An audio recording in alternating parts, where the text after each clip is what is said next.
after the Holocaust, there was a different type, I shouldn't say a Holocaust, but a different change in American Jewry. The central Jewish neighborhoods in the large cities collapsed. People moved to the suburbs. Mm-hmm. They moved to the suburbs, the Orthodox synagogues fell apart because you couldn't walk. The conservative movement then said, well, you can drive to the synagogue, which was their undoing till today, because you cannot have half a Shabbat. And we felt that there was no future for Torah in America, really no future.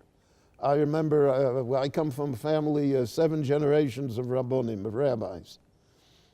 I went to law school. I was a lawyer. Why did I go to law school? I was a lawyer. I wanted always to be a Rav.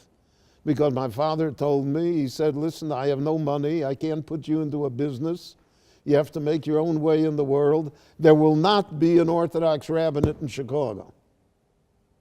And therefore you have to do it. So I went to law school, I became a lawyer. So when I go to Chicago today, and there are dozens of young Orthodox rabbis and synagogues. And when I was there was only one yeshiva, and the yeshiva had barely 200 students. Today there are 5 large yeshivas in Chicago.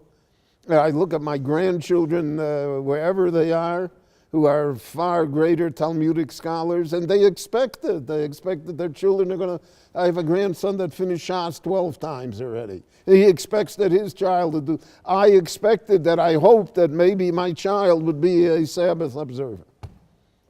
So it's a sea change, and I think the state of Israel is indirectly responsible for that as well. Because once it was proven that you could have that kind of a miracle, then we can have the other kind of a miracle as well. And that the wild dreams, Baron Cutler was a wild dream, Torah Masorah was a wild dream, Yeshiva University was a wild dream. I remember when Dr. Belkin opened the medical school, they said he's crazy. Mm-hmm. Mm-hmm. And today we're filled with physicians, great specialists who are Talmidei Chachomim, who are every day study Torah. And I remember there was a Catholic hospital near Muncie, and it was run by a woman, a nun. She was a very capable woman.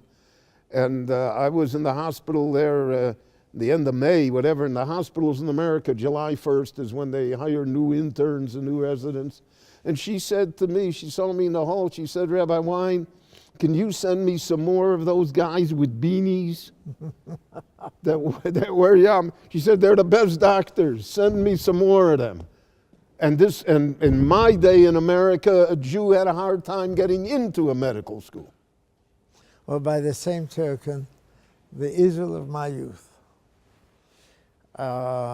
we, the religious youth, I think we had a bit of an inferiority complex. Mm-hmm. We didn't have, in those days, we didn't have heroes of our own. The heroes were always of the secular side. The Moshe Dayans and the Ben Gurions and the Golden Mayors and the Haganah and the Palmach. Not only that. The Kibbutzim. And the Kibbutzim, the pioneers. Yeah, right. Quite right. And so we didn't walk around with yarmulkes on our head. We used to wear berets. That's right. Or we used to wear caps. Right. Only in 1967, with the Six-Day War. It changed.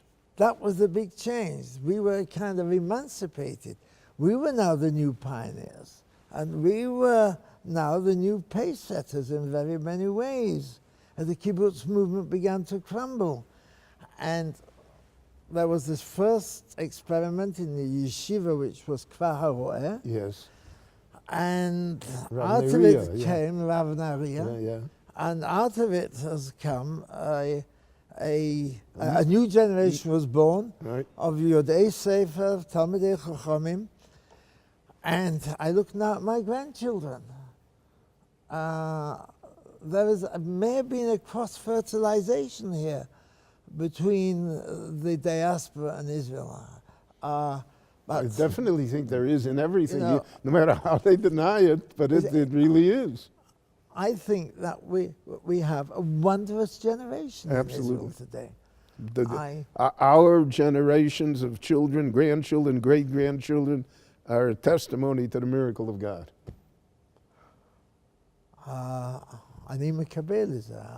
I accept it because Because I can say of my children, grandchildren, please God, we have great-grandchildren, the whole ethos, the whole hashkafa it's so different is and so confident. it's confident, and there is a lot of intellectual Jewish experimentation going on. That's right. And social experimentation indeed, also. Indeed.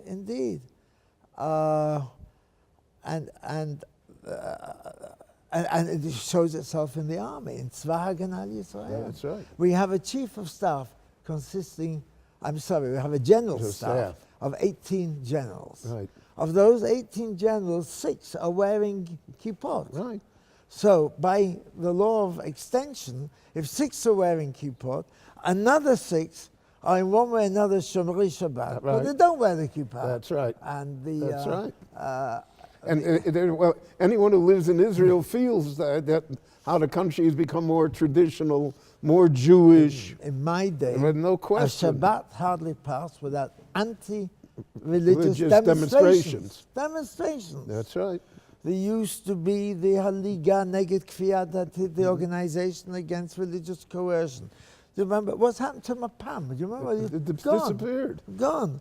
All these highly charged secular movements have been totally marginalized. That doesn't mean to say that everybody is going No, around certainly, but that's with always a been, blood divide. in our whole history, there's never been everybody, you know. That's But, part of the fantasy that they...